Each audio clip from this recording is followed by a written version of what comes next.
Welcome to Vino study circle. ఈరోజు 21st second shift జరిగినటువంటి క్వశ్చన్లు మనం చూసుకుంటే రుణ విద్యుత్మాత్మక ఫార్ములా అని చెప్పేసి ఫిజిక్స్లో క్వశ్చన్ అడిగాడంట. నెక్స్ట్ వన్ సంబంధించి మనకు ఎరిక్సన్ గురించి బాలుని యొక్క దశలు ఏ దశలు అని చెప్పేసి 4 కింద దశలు ఇచ్చేసి ఎరిక్సన్ గురించి అడిగాడంట. ఇది ఎరిక్సన్ అని చెప్పేసి ఇప్పుడు వరకు జరిగిన 4 షిఫ్ట్లో ఎరిక్సన్ గురించి ప్రతిసారి క్వశ్చన్ అడుగుతున్నాడండి. ఎరిక్సన్ బాగా చూసుకోండి. నెక్స్ట్ వన్ చూసుకుంటే థారండైక్ సిద్ధాంతం అడిగాడంట. థారండైక్ సిద్ధాంతం ఎట్లా అంటే మ్యాచ్ ద ఫాలోయింగ్ అడంట. ఇప్పుడు ఎత్నోస్ సిద్ధాంతాన్ని ప్రతిపాదించింది ఎవరు, కార్యసాధక సిద్ధాంతాన్ని ప్రతిపాదించింది ఎవరు, పావులన్ సిద్ధాంతాన్ని ప్రతిపాదించింది ఎవరు, ఇట్లా అని చెప్పేసి కింద 4 సిద్ధాంతాలు ఇచ్చి మ్యాచ్ ద ఫాలోయింగ్ అడిగాడంట. నెక్స్ట్ వన్ చూసుకుంటే థారండైక్ సిద్ధాంతంలో 2 క్వశ్చన్లు అడుగుతున్నాడండి ప్రతిసారి. ఎందుకంటే క్వశ్చన్ అభ్యాసన నియమం, సంసిద్ధ నియమం, ఫలిత నియమం అని చెప్పేసి దాని మీద క్వశ్చన్ అడుగుతుందంట. క్వశ్చన్ ఎలాంటిదంటే ఒక 2 సంవత్సరాల పిల్లవాడిని స్కూల్కి తీసుకొని వచ్చి పాఠశాలలోని చేర్పించడానికి ఒక ఉపాధ్యాయుని అడిగితే పిల్లవాడు సంసిద్ధత ఇంకా లేడని చెప్పేసి, అంటే పిల్లవాడికి ఇంకా ఏ కింది దానిలో లేదని చెప్పేసి టీచరు పంపించేసాడని చెప్పేసి క్వశ్చన్ అడిగాడంట. అది ఎందుకంటే పిల్లవాడికి సంసిద్ధంగా ఉండాలంటే 2 సంవత్సరాలు కాదు కదా, 4 years కాబట్టి మినిమం 3 to 5 years మధ్యలో ఇప్పుడున్న సిచ్యువేషన్లో కాబట్టి అట్లాంటి క్వశ్చన్ అడుగుతున్నాడు. ఒకటి అప్లికేషన్ మోడల్లో నాయకత్వం గురించి అడిగిండంట. అది ఏదంటే మార్నింగ్ టైంలో నాయకత్వం గురించి మార్నింగ్ షిఫ్ట్లో అడిగాడు, ఇప్పుడు షిఫ్ట్లో కూడా అడిగాడు. సహభాగి నాయకత్వమా, నిర్దేశిత నాయకత్వమా, జోక్యరహిత నాయకత్వం అని చెప్పేసి క్వశ్చన్ అడిగాడంట. నెక్స్ట్ వన్ చూసుకుంటే ఎన్సీఎఫ్ 2005 నుంచి మళ్ళీ ఒక క్వశ్చన్ అడిగాడంట. ఇప్పుడు కూడా సరే ఎన్సీఎఫ్ 2005 నుంచి. నెక్స్ట్ వన్ చూసుకుంటే వికాస దశలు, వికాస సూత్రాల గురించి క్వశ్చన్ ప్రతిసారి అడుగుతున్నాడండి. కొద్దిగా వికాస దశలు, వికాస సూత్రాలకు సంబంధించి వికాస దశలు అంటే మెయిన్ ఏంటంటే సామీప్య దూరస్థ దశ, దూరస్థ దశ అట్లాంటివి అడుగుతున్నాడు అంటండి. ఎందుకంటే సాధారణ నుంచి నిర్దిష్టం నుంచి సాధారణ నుంచి జటిలమైనది ఇట్లాంటి క్వశ్చన్లు అడుగుతుంటే వాటిని గురించి కొద్దిగా ఫోకస్ చేయండి. వికాసం అవిచ్ఛిన్న ప్రక్రియన అలాంటి క్వశ్చన్ల మీద ఒకసారి ఫోకస్ చేయండి. నెక్స్ట్ వన్ చూసుకుంటే పియాజే సిద్ధాంతం, సంజ్ఞానాత్మక సిద్ధాంతం గురించి అడిగాడంటే పియాజే సంజ్ఞానాత్మక సిద్ధాంతంలో ఇప్పుడు ఉన్నటువంటి దశల గురించి అడిగాడంటే ఇది ఏ దశ అని చెప్పేసి ఉపాధ్యాయులకు అంటే పిల్లవానికి సంబంధించి ఏ దశ అని చెప్పేసి అడగడం జరిగిందంట. మనం నెక్స్ట్ వన్ చూసుకున్నట్టయితే తర్వాత కొండి ఇంగ్లీష్లో వచ్చేసి సినోనిమ్స్, యాంటోనిమ్స్ అడిగాడంట. నెక్స్ట్ వన్ చూసుకుంటే క్వశ్చన్ ట్యాగ్ అడిగాడు. ఆ తర్వాత యాక్టివైజ్, ప్యాసివైజ్ అడుగుతున్నాడు. డైరెక్ట్ స్పీచ్, ఇండైరెక్ట్ స్పీచ్ గురించి క్వశ్చన్ అడుగుతున్నాడు. తర్వాత ఫేజల్ వర్బ్స్ గురించి అడుగుతున్నాడు. తర్వాత కొండి ఎల్ఎస్ఆర్ డబ్ల్యూ అడిగిండు. తర్వాత కింద ఒక క్వశ్చన్ ఇచ్చేసి ఒక టెస్ట్ ఇచ్చేసి కింద టెస్ట్లో వ్యాలిడిటీ ఉందా, రియలబిలిటీ ఉందా అని చెప్పేసి దాని గురించి ఒక క్వశ్చన్ అడుగుతుంటే దానికి ఈ క్రింది టెస్ట్ ఇచ్చే ఒక టెస్ట్కి సంబంధించి ఒక లైన్ ఇచ్చేసి ఈ క్రింది వాటిలోని వ్యాలిడిటీ టెస్ట్ ఉందా, రియలబిలిటీ ఉందా అని చెప్పేసి అడుగుతున్నాడంట. మార్నింగ్ టైంలో కూడా ఒక ఎగ్జామ్ పెడితే క్రింది వానలో ఉండేటి వ్యక్తి అని చెప్పేసి హ్యాలో ప్రభావమా, హ్యాలో ఎఫెక్ట్ అని చెప్పేసి కూడా ఒక క్వశ్చన్ అడిగాడు. సేమ్ ఇట్లాంటిది టెస్ట్ల మీద ఒక క్వశ్చన్ కంపల్సరీ అడుగుతున్నాయి కాబట్టి వీటి మీద ఒక టెస్ట్ల మీద కంపల్సరీ ఒకసారి చూడండి. చూస్తే మీకు రేపు పొద్దున ఎగ్జామ్కి యూజ్ అవ్వచ్చు. నెక్స్ట్ వన్ చూసుకున్నట్టయితే మనము మ్యాథ్స్లో క్వశ్చన్స్ వచ్చేసి ట్రిగ్నామెట్రీ అడిగాడు.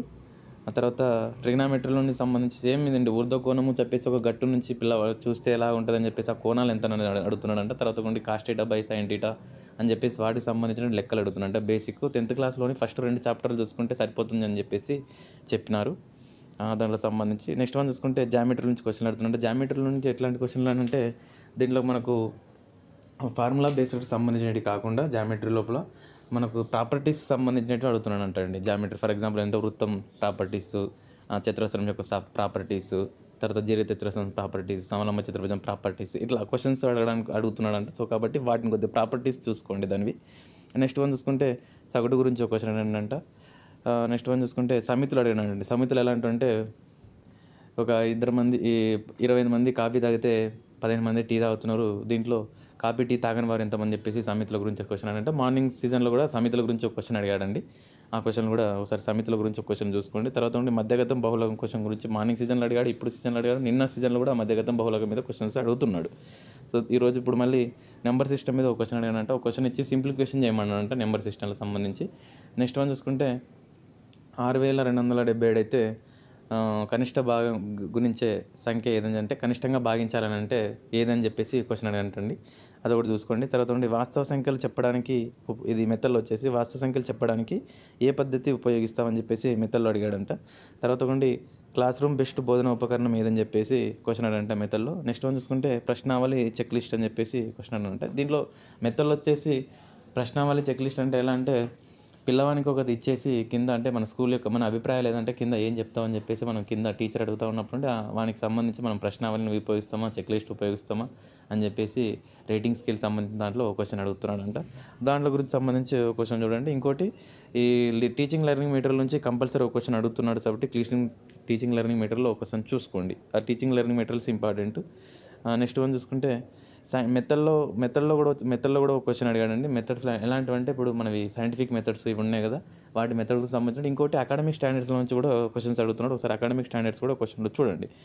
నెక్స్ట్ వన్ చూసుకున్నట్టయితే సైన్స్లో గ్రెగర్ మెండల్ మార్నింగ్ టైంలో కూడా గ్రెగర్ మెండల్ అడిగిండండి. గ్రెగర్ మెండల్ ఇప్పటికీ 3 times అండి. నిన్న ఈవినింగ్ సెషన్లో అడిగిండు, మార్నింగ్ సెషన్లో అడిగిండు, ఆఫ్టర్నూన్ సెషన్లో అడిగిండు. కాబట్టి ఒకసారి గ్రెగర్ మెండల్ గురించి చూసుకోండి. ఇంకోటి మంచినీటి ఆవరణ వ్యవస్థ గురించి అడిగినంటే ఎలాంటిదంటే ఉపరితలం పైన ఉండే చేపలు, తర్వాత ఉండే మధ్యస్థంగా ఉండే చెరువులు, బురదలో ఉండే చేపలు ఎట్లాంటివి అని చెప్పేసి అడుగుతున్నాడంట. జెల్లా ఇవి ఉన్నాయి కదండి, అట్లాంటి చేపల గురించి అవి చూసుకోండి. నెక్స్ట్ అనుకుంటే సముద్రపు ఆవరణ వ్యవస్థలో కూడా ఏ ఫిషెస్ ఉంటాయని చెప్పేసి క్వశ్చన్స్ అడుగుతున్నాడు. ఉపరితలం పైన స్టార్ ఫిషెస్లు, డాల్ఫిన్స్, చేపలు, తర్వాత ఉండి ఈ నక్షత్రపు చేపలు ఇవన్నీ ఉంటాయి కదా, స్టార్ ఫిష్లు, ఇట్లాంటివన్నీ సంబంధించిన వాటిని చూసుకోండి. దాని మీద కూడా క్వశ్చన్ అడుగుతున్నట్ట. ఇంకోటి సైన్స్లో చూసుకుంటే ఎముకలు చర్మానికి మధ్యలో గల కండరం ఏదని చెప్పేసి అడిగాడంట. అదొకసారి చూసుకోండి.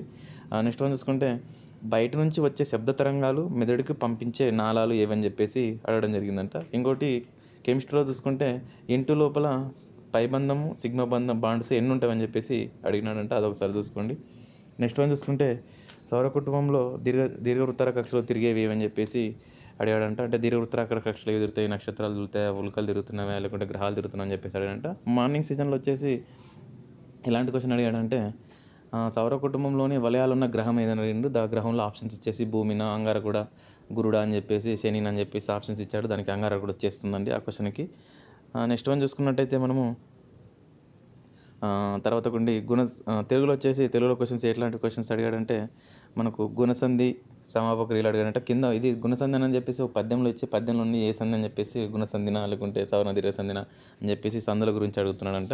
ఇంకోటి నెక్స్ట్ వన్ చూసుకుంటే అసమాపక క్రియలు అడిగాడంటే అసమాపక క్రియలలో భూతకాల, వర్తమాన, భవిష్యత్ కాలాలకు సంబంధించి క్వశ్చన్లు అడుగుతున్నాడంట.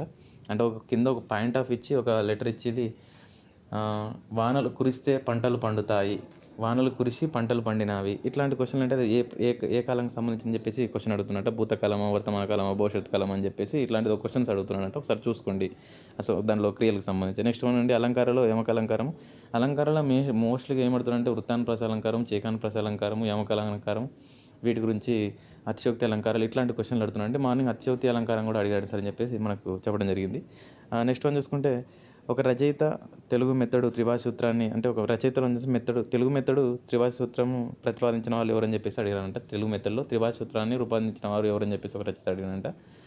సో కాబట్టి మనకు ఇప్పుడు వరకు జరిగిన ఎగ్జామ్స్లలో మ్యాక్సిమం అన్నింటిలో మనం ప్రతి టాపిక్లోనే డిస్కస్ చేసిన టాపిక్లో ఒకసారి చూసుకుంటూ పోతే నెక్స్ట్ ఎగ్జామ్స్కి మనకు యూజ్ అవుతాయి. అంటే పాయింట్ ఆఫ్ వ్యూలో డెప్త్గా అడిగినా కొద్దిగా ఇట్లాంటి మన టాపిక్స్ చూసుకుంటే సరిపోతుంది. ఆర్టీఏ, సిసిఏ మెథడ్, ఎన్సీఎఫ్ 2005 ఇవి ఇప్పుడు మనకు Kohlberg, నోమ్ Chomsky, Ericsson compulsory questions అడుగుతున్నాండి. సైన్స్లో చూసుకుంటే గ్రెగర్ మెండల్ గురించి కూడా క్వశ్చన్స్ అడుగుతున్నాడు కాబట్టి ప్రతిసారి గ్రెగర్ మెండల్ చూసుకోండి. ఎలక్ట్రాన్ విన్యాసాలు అడుగుతున్నాడు, ఎలక్ట్రాన్ విషయాలు చూసుకోండి, మన క్వశ్చన్లు అడగడానికి ఛాన్సెస్ ఉంది. ఇంకోటి ఏంటంటే నిష్పత్తి, అనుపాతము, సమితులు, తర్వాత ఉండి సగటు, దీర్ఘ ఘనము సంబంధించిన ఇట్లాంటి క్వశ్చన్లు అడుగుతున్నాం. వాటి మీద ఫోకస్ చేయండి. మెథడ్లో వచ్చేసి లెర్నింగ్ మెటీరియల్స్ ఉన్నాయి కదా, లెర్నింగ్ మెటీరియల్, కరికులము, ఇయర్ ప్రణాళికలు ఇట్లాంటివన్నీ చూసుకోండి. మనకు వాటి మీద కూడా క్వశ్చన్స్ అడగడం ఉండే.